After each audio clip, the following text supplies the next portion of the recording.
At the time of Jesus, external rules and regulations were very important. A person had to not only be good, but also had to be seen to be good. And that is why in the gospel that we will hear today, Jesus' disciples are passing a grain field. And as they do, they pluck grains of corn because they are hungry, and they are rubbing them in their hand to remove the husk, to blow it away, and to eat that grain.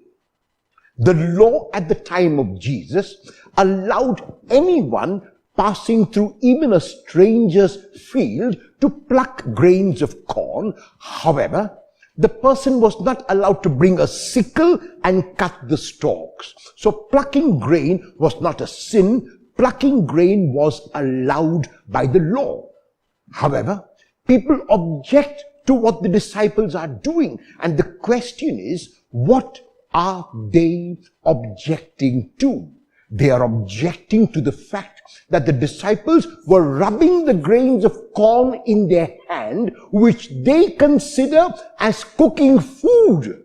And cooking food was one of the 39 forms of work that was forbidden on the Sabbath day. And that is why they tell Jesus, how is it that your disciples are cooking food by rubbing the corn in their hands when the day is a Sabbath? And in his response, which is typical of Jesus, Jesus defends his disciples again.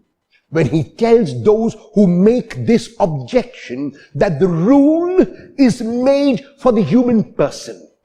And the human person is not made for the rule. If the rule becomes an end in itself, it has to be rethought of.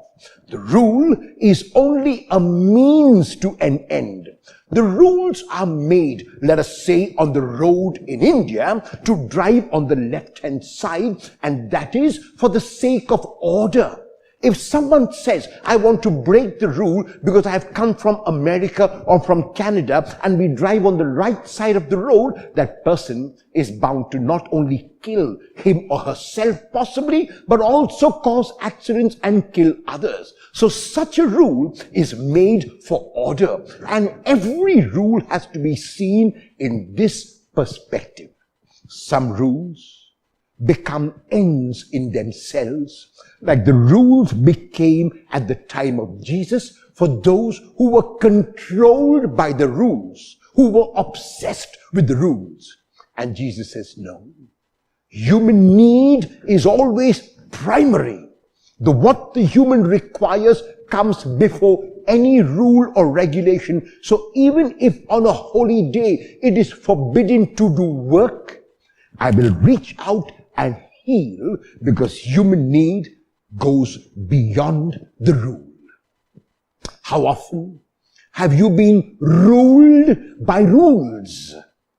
Will you attempt to rule rules today?